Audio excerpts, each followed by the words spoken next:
afternoon, folks. My name is Pablo Monte. This is the T Network, and today we have a news weekly recap of what happened last week. There's a ton of stuff, ton of awesome stuff, and there's some controversial issues we have to talk about, as well as a great April Fool's prank. Let's get right into it. For our first story, we have to travel across the Atlantic, all the way to Afghanistan, where they are holding one of their first elections in I don't know how many years.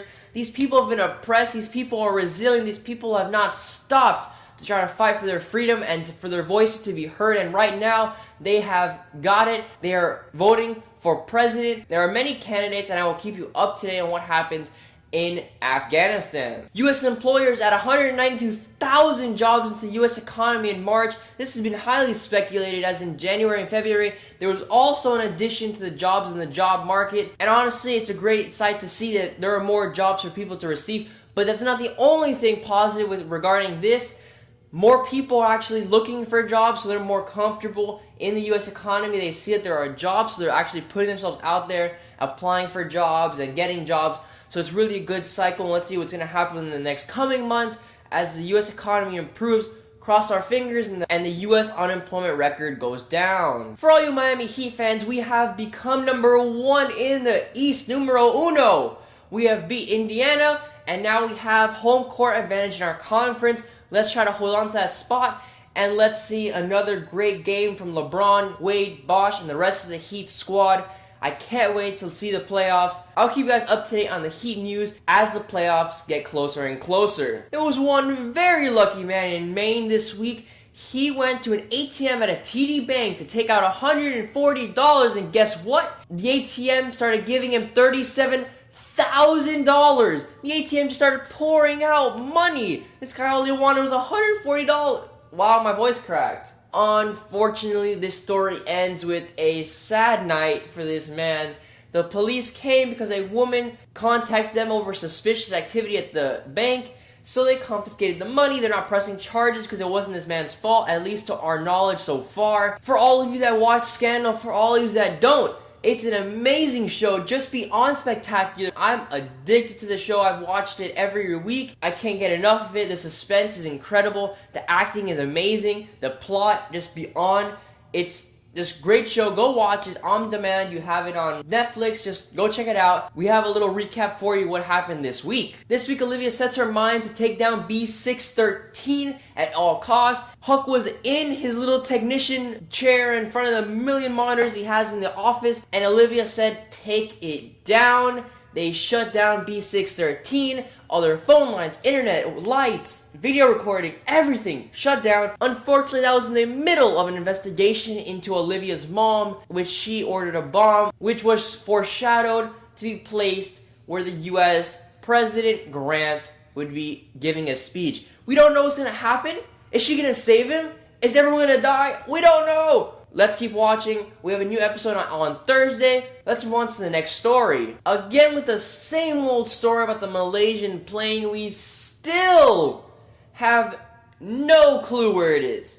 We have no evidence of it landed in the ocean. Well, kind of. What we do know now, there were two ships surveying the southern region of the Indian Ocean when they heard the beacon from the black box of the Malaysian jet sounding off. The black box has information. It also has a little beep that goes off for 30 days. So let's say the plane were to fall into the ocean, it would be a beep so that people could try to find it for the rescue mission and so on and so forth. So now that they have some sort of noise, they don't know if it comes from the plane or what the noise really is, but they're going to continue tracking the noise, and they're going to try to find the plane wherever it is and see what's going to happen. The NCAA March Madness has come full circle. We are now in the finals, and the suspense is amazing. I love basketball. A UConn basketball player, point guard by the name of Shabazz Napier, made a comment to the news stating that he goes to sleep hungry on some nights.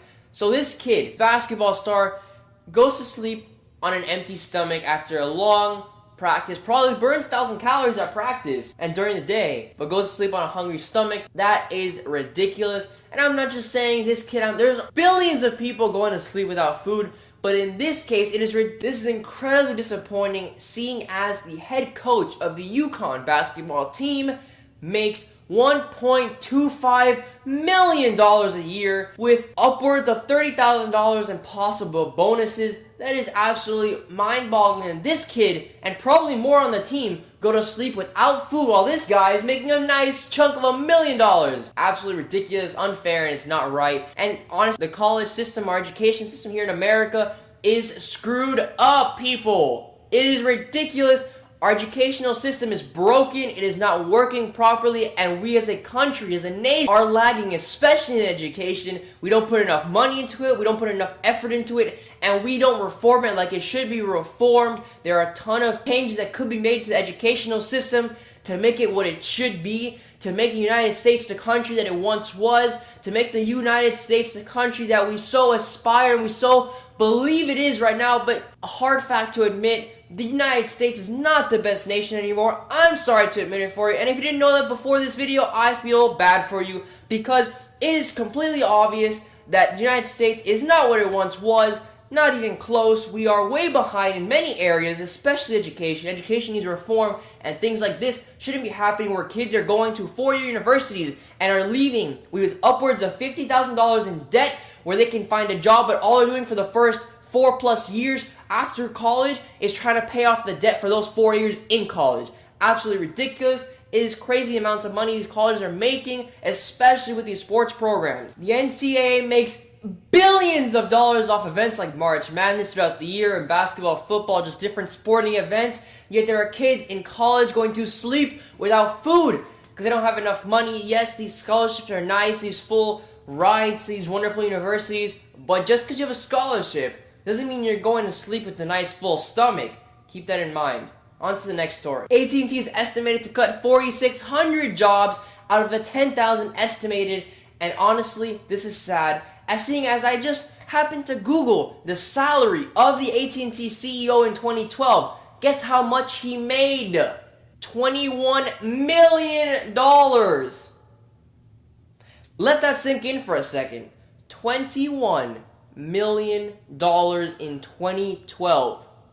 That is enough for the guy to live super luxurious 20+ times. He made enough money in 2012 to live 20+ times over, and extremely luxurious at that. It is honestly ridiculous. He's getting paid $21 million for scratching his you-know-whats.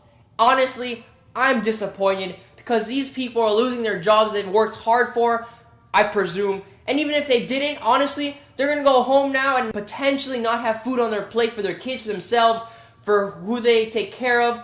Honestly, it's crazy. This guy made $21 million in one single year, and that's without bonus. That's the base. That's just a salary. I can't imagine what his bonus was like. I can't fathom those numbers. Honestly, there are a ton of problems with the U.S., and this is one of them. And unfortunately, not many people hear about it. Honestly, this isn't the only thing wrong in the United States. There are a billion things wrong, or 21 million things wrong in the United States that I can probably just think off the side of my head. It's up to you. Our generation has the power to change, make a difference in every aspect: education, environment, politics, health, social. We have the power. You guys have the power. You have the ability, and I believe in you. You believe in you. So what are you waiting for? Get off your couch and make a difference in your world. It doesn't matter how big, how small, in your community, in your state, in your country. Just get out there and make a difference. Even the smallest thing makes a difference.